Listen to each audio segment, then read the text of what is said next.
നമ്മൾ smart shop light സോഫ്റ്റ്വെയറിൻ്റെ ഒരു introduction video ആണ്. അതിൻ്റെ ഒരു ഫീച്ചേഴ്സ് കാര്യങ്ങളൊക്കെ ഒന്ന് നമ്മൾ പരിചയപ്പെടുത്താനാണ് ഈ വീഡിയോ നമ്മൾ ഉദ്ദേശിക്കുന്നത്.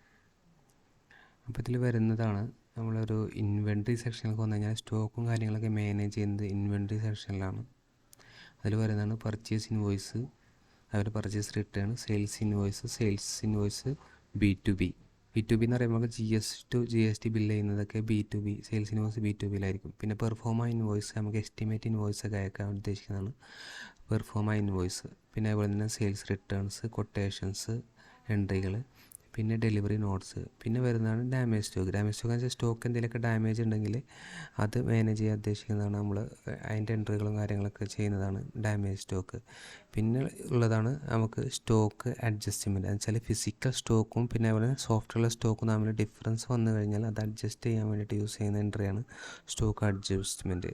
പിന്നെ വരുന്നതാണ് ഐറ്റം ഹിസ്റ്ററിക്ക് വന്നു കഴിഞ്ഞാൽ നമുക്ക് ഒരു ഐറ്റത്തിൻ്റെ ഹിസ്റ്ററി എടുത്തു കഴിഞ്ഞാൽ അതിൻ്റെ സെയിൽസ്, ഒരു ഐറ്റം എടുത്തു കഴിഞ്ഞാൽ അതിൻ്റെ സെയിൽസൊക്കെ എപ്പോഴൊക്കെ അതിൻ്റെ സെയിൽസുകൾ നടന്നിട്ടുണ്ട്, പിന്നെ എപ്പോഴൊക്കെ അതിൻ്റെ പർച്ചേസൊക്കെ നടന്നിട്ടുണ്ട്. നമുക്ക് ആ ഒരു പീരീഡ് സെലക്ട് ചെയ്ത് കഴിഞ്ഞാൽ നമുക്ക് ആ പീരീഡിൻ്റെ ഉള്ളിൽ നടന്ന ഇപ്പോൾ സെയിൽസും പർച്ചേസൊക്കെ നമുക്ക് എന്ത് ചെയ്യും, ഹിസ്റ്ററി ആയിട്ട് കിട്ടും. പിന്നെ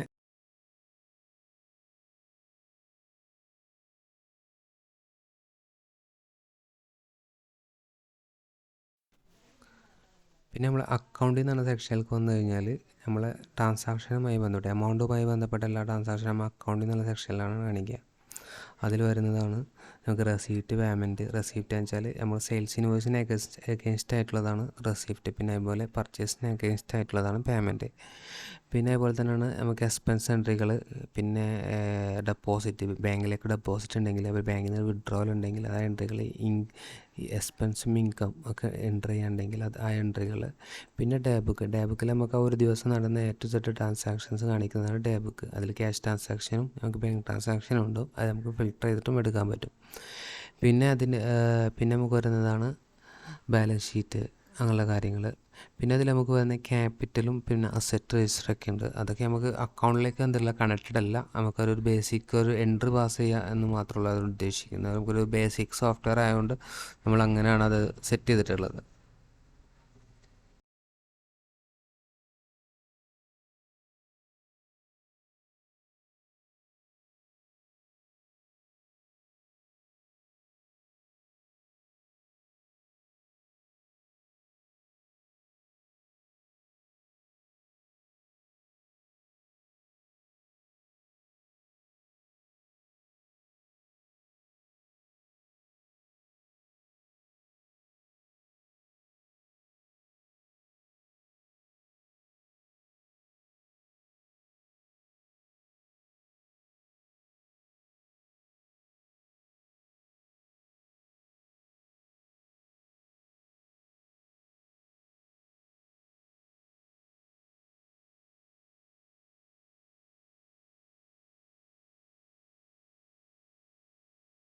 പിന്നെ നമ്മൾ ടൂൾസ് എന്ന സെക്ഷനിൽ പോയി കഴിഞ്ഞാൽ സെക്യൂരിറ്റി, നമുക്ക് പാസ്വേഡ് ചേഞ്ച് ചെയ്യാൻ, പിന്നെ അതുപോലെ സ്റ്റാഫിനൊക്കെ നമുക്ക് സെപ്പറേറ്റ് ലോഗിൻ കൊടുക്കാൻ, അവർക്ക് നമുക്ക് സെയിൽസ് മാത്രം ഉണ്ടെന്നുണ്ടെങ്കിൽ അതിൽ സ്പെസിഫിക് എൻട്രികൾ മാത്രമൊക്കെ ചെയ്യാൻ പാടുന്ന രീതിയിൽ നമുക്ക് സെറ്റ് ചെയ്യാനൊക്കെ പറ്റുന്നതാണ് ടൂൾസ് എന്ന സെക്ഷനിൽ, സെക്യൂരിറ്റി എന്ന സെക്ഷനിൽ.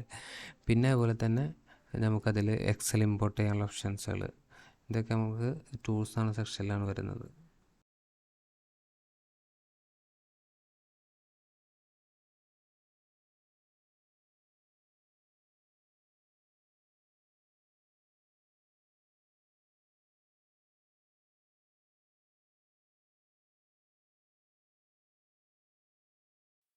പിന്നെ നമുക്ക് റിപ്പോർട്ട് എന്ന സെക്ഷനിൽ പോയി കഴിഞ്ഞാൽ മാസ്റ്റർ ലിസ്റ്റിങ്ങുകൾ എന്ന് വെച്ചാൽ ഐറ്റത്തിൻ്റെ ലിസ്റ്റിങ്ങുകൾ, പിന്നെ അതുപോലെ തന്നെ കസ്റ്റമർ, സപ്ലയറൊക്കെ ലിസ്റ്റിംഗ് ഡീറ്റെയിൽസ് ഒക്കെ നമുക്ക് മാസ്റ്ററിൽ പോയി കിട്ടും. ഇൻവെൻട്രി സെക്ഷനിൽ പോയി കഴിഞ്ഞാൽ ഇൻവെൻട്രിയുമായി ബന്ധപ്പെട്ട ചില സെയിൽസ് ഇൻവോയ്സിൻ്റെ സമ്മറികൾ, പർച്ചേസിൻ്റെ സമ്മറികൾ, അങ്ങനെ ആ ഇൻവെൻട്രി സെക്ഷനിൽ വരുന്ന എല്ലാ എൻട്രികളുടെയും സമ്മറികളൊക്കെ നമുക്ക് കിട്ടാം റിപ്പോർട്ടിൽ. ഇൻവെൻട്രി സെക്ഷനിൽ സ്റ്റോക്ക്, മൊത്തം സ്റ്റോക്ക് എത്രയുണ്ടെന്നുള്ള ഡീറ്റെയിൽസൊക്കെ നമുക്ക് ഇൻവെൻട്രി സെക്ഷനിലാണ് കിട്ടുക. പിന്നെ നെക്സ്റ്റ് സെക്ഷനിൽ വരുന്നതാണ് അക്കൗണ്ടിങ്ങിൽ നമുക്ക് ഈ പറഞ്ഞ പോലെ തന്നെ അക്കൗണ്ടിങ് സെക്ഷനിൽ വന്നതിൻ്റെ സമ്മറികൾ, ഈ പറഞ്ഞ പോലെ എക്സ്പെൻസിൻ്റെ സമ്മറികൾ, ഡെപ്പോസിറ്റ്, വിഡ്രോവൽ, ഇതിൻ്റെയൊക്കെ സമ്മറികൾ.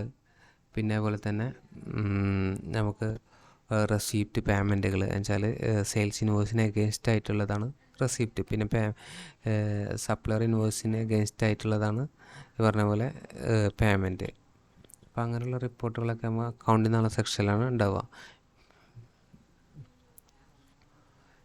പിന്നെ പിന്നെ നമുക്ക് ഹിസ്റ്ററികൾ ഈ പറഞ്ഞ പോലെ സപ്ലയർ കസ്റ്റമർ അവരുടെയൊക്കെ ഹിസ്റ്ററികൾ കിട്ടും. അവരുടെ ലെഡ്ജർ എന്നൊക്കെയാണ് അവർ നമ്മളെ നിന്ന് പർച്ചേസ് ചെയ്തത്, അവരെന്നൊക്കെയാണ് പേയ്മെൻറ്റ് തന്നിട്ടുള്ളത്, അതാണ് നമുക്ക് ലെഡ്ജർ റിപ്പോർട്ടിൽ കിട്ടുക. അത് ഹിസ്റ്ററിയിൽ പോയി കഴിഞ്ഞാൽ ക്യാഷ് ട്രാൻസാക്ഷൻ ക്രെഡിറ്റ് ട്രാൻസാക്ഷൻ കിട്ടും. മറ്റേ ലെഡ്ജറിൽ നമുക്ക് ആ ക്രെഡിറ്റ് ട്രാൻസാക്ഷൻ മാത്രമായിരിക്കും നമുക്ക് ലെഡ്ജറിൽ കിട്ടുക.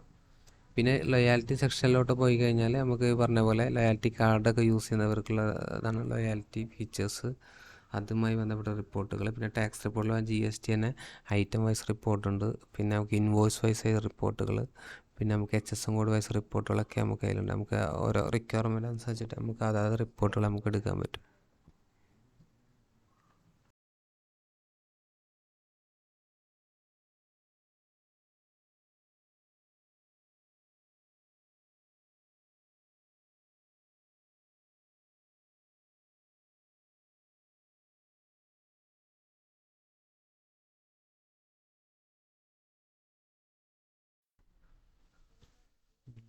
ഇതിൽ നമ്മൾ പർച്ചേസ് ഇൻവോയ്സ് എൻട്രി പാസ് ചെയ്യുമ്പോൾ നമുക്ക് ഓപ്ഷനാണ് പേ മോഡ് എന്നുള്ളൊരു ഓപ്ഷൻ.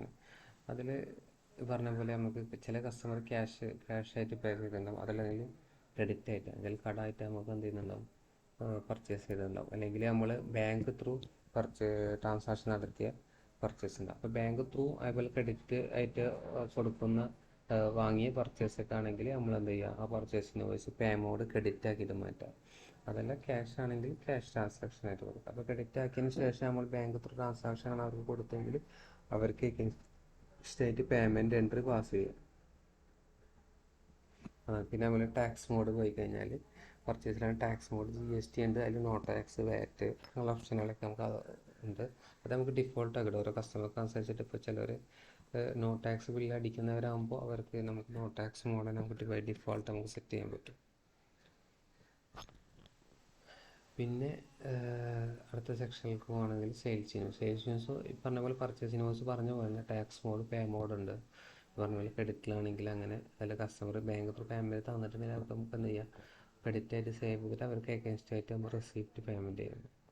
അതിൽ നമുക്ക് എന്ത് ചെയ്യാം, എൻട്രി പാസ് ചെയ്യാം. അതുപോലെ തന്നെ ടാക്സ് മോഡ് ഈ പറഞ്ഞ പോലെ നമുക്ക് ഡിഫോൾട്ട് GST ആക്കാം, അല്ലെങ്കിൽ നോ ടാക്സ് ആക്കാം. ബൈ ഡിഫോൾട്ട് വെച്ചാൽ നമുക്ക് ആ ഇൻവോയ്സ് വിൻഡോ തുറക്കുമ്പോൾ തന്നെ ഇപ്പോൾ ടാക്സ് മോഡ് GST ഒക്കെ എടുക്കുന്നത് നമുക്ക് മാറ്റിയിട്ട് നോ ടാക്സ് തന്നെ സ്ഥിരമായിട്ട് അങ്ങനെ കാണുന്നില്ല, അങ്ങനെ സെറ്റ് ചെയ്യാൻ പറ്റും. അല്ലെങ്കിൽ നമുക്ക് ചേഞ്ച് ചെയ്യാൻ അങ്ങനെ പറ്റും. അപ്പോൾ ഇതൊക്കെ ഒരു ബേസിക് ഫീച്ചേഴ്സ് വരുന്നത് നമ്മുടെ സോഫ്റ്റ്വെയറിൽ. പിന്നെ അഡീഷണൽ ടേംസ് നമ്മൾ വേറെ വീഡിയോസിൽ നമ്മൾ ഡീറ്റെയിൽ ആയിട്ട് മറ്റ് വീഡിയോസിൽ നമ്മൾ അപ്ലോഡ് ചെയ്യുന്നതാണ്.